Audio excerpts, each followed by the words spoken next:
Les drôles trolls. Avec Jean-Denis Scott. Tu compares vraiment la job d'enseignante à la job de député. Tu compares vraiment la job d'enseignante à la job de député. Comment veux-tu ne pas danser là-dessus? Le hit de l'été. Comment ça va, Philippe? Le rigodon du Bernard. Oui, c'est très rigodon. D'ailleurs, on va commencer avec une joke de papa. Si tu veux bien, tu peux d'ailleurs peut-être la poser à tes enfants.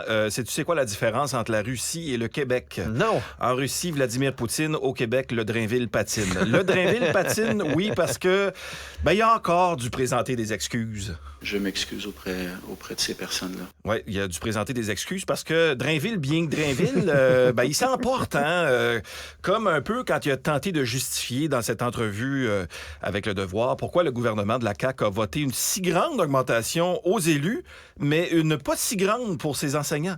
Tu compares vraiment la job d'enseignante à la job de député, là? Tu es en train de me dire que ça se compare? Non, je dis... Il n'y a pas du tout de mépris dans ce ton-là. Et ça, évidemment, ça fait suite à cet autre spectacle de Bernard Vaudeville qu'on a vu récemment. Je veux d'abord présenter mes excuses. Oui, c'est sûr. Excuses qui ont suivi des mois, voire des années de promesses en rapport à ce troisième lien que rien semblait pouvoir arrêter, même pas Dame Nature elle-même. Lâchez-moi avec les GES. Alors, the rest is history, le reste est hystérique. Le troisième lien est devenu le troisième rien. Et d'ailleurs, concernant les excuses larmoyantes que M. Train-de-Ville avait présentées après l'échec du troisième rien, il y a quand même des bouts de sa déclaration qui sonnaient moins bullshit que le reste, je trouve. Puis pour vous le montrer, j'ai fait un montage. J'ai mis bout à bout les extraits de sa déclaration là, quand il pleurait. Là. Et ces bouts que j'avais trouvés un peu moins hypocrites.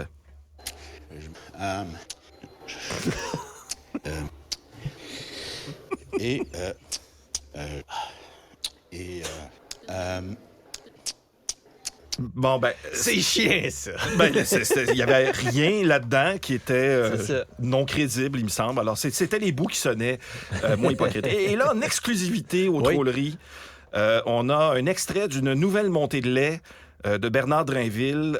Il l'aurait fait ce matin très tôt. Il devra assurément s'excuser bientôt contre ça. Il se serait emporté contre les critiques à son endroit. Le voici. Le jugement gratuit, la stigmatisation, la division, devrait avoir honte. Voilà où ça conduit, ce que je vis. Puis pendant ce temps-là, ils me mettent dans le journal. Puis ils cherchent à me détruire! Ben oui, c'est sûr là, qu'il va être dans le journal. C'est... Alors, Drainville n'aurait pas dû regarder les vidéos de son je dirais pas son ami, mais du complotiste Joe Lindigo. Oui, c'est ça. Dont il a été question un peu cette semaine sur notamment les ondes de Cube Radio. Alors, on attend le tour du chapeau des excuses de Bernard Drainville avant la fin de la journée. Là, on parlera pas de ça tout le long de la chronique. Là. Ben non. Hein. Alors, autre actualité cette semaine. J'espère que vous avez couvert vos tomates mardi soir. Oui. C'était pas chaud.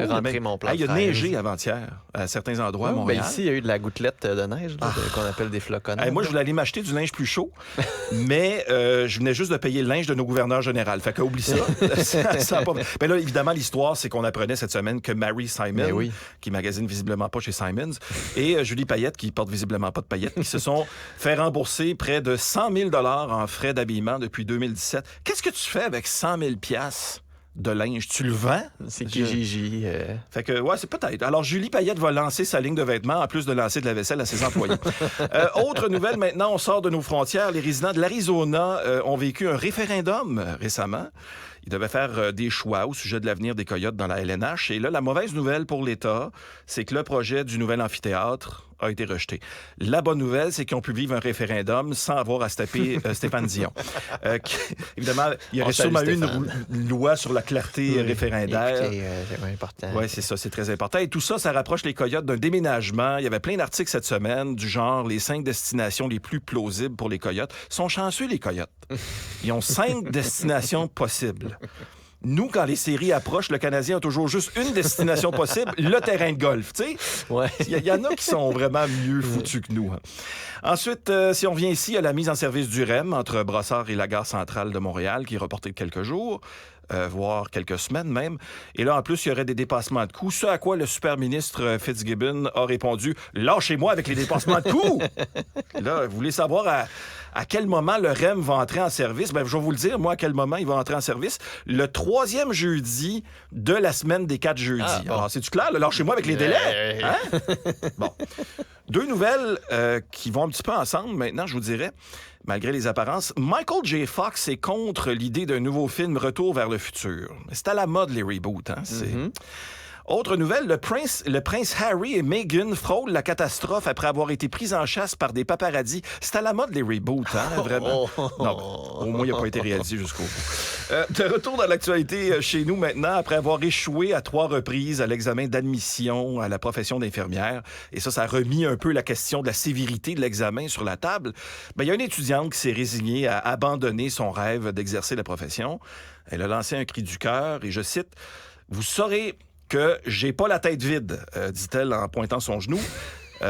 Mes échecs m'ont frappé droit au cœur, dit-elle en pointant sa fesse gauche. Je comprends peut-être un peu l'ordre des infirmières qui C'est pas facile, l'anatomie. Il faudrait pas laisser entrer n'importe qui non plus. S'il y avait pas de test pour devenir infirmière, ça pourrait causer des problèmes. Après tout, il n'y a pas de test pour devenir politicien et ça a causé Maxime Bernier. Alors, tu sais, il faut faire attention. Il faut peut-être fermer un petit peu la valve, si possible. En terminant, c'est le retour de Carquois. Mais oui. 13 ans. 13 ans plus tard, le groupe a lancé une chanson tout récemment, disponible sur YouTube, et a annoncé être en préparation d'un album. Mais là, 13 ans, le monde a changé, le Carquois. Et là, s'ils repartent en tournée, il y a des tunes qui vont devoir changer. Pyromane devra s'appeler Joe l'Indigo. La piqûre va devoir s'appeler Métro Berry-UQAM, probablement. Et le coup d'État qui a été revisité par le groupe, ça, c'est juste les trolleries qui savent ça et qui ont entendu l'extrait, d'ailleurs. Carquois nous a envoyé une nouvelle version. Là, vous vous rappelez de l'original, d'ailleurs. Je me sens près du coup d'État. C'est vrai, ben oui. Je me dicte les actes, je me trompe et m'attaque. Je me sens près du coup d'État. Eh bien, il y a une version 2023 de la chanson qui parle des enjeux d'aujourd'hui, comme l'inflation de fou, les coûts qui augmentent. Alors, le coup d'État est devenu le coup de ça. Je me sens tanné du coup de ça. De le type et les taxes qui me mettent en tabarnak. Je me sens tanné du coup de ça. Je peux plus m'acheter de laitue à 7 piastres, ça se peut-tu? Oh, Jean-Denis. Bonne longue fin de semaine. Merci. Hey, toi aussi. Je vais aller écouter du Carquois, je pense. Ça va On a faire tout. du bien, Oui, ouais. absolument. Pense au coup de ça quand tu retournes chez vous. Ah oui. Salut, Jean-Denis. Restez connectés. Tout ce que vous avez manqué est disponible sur l'application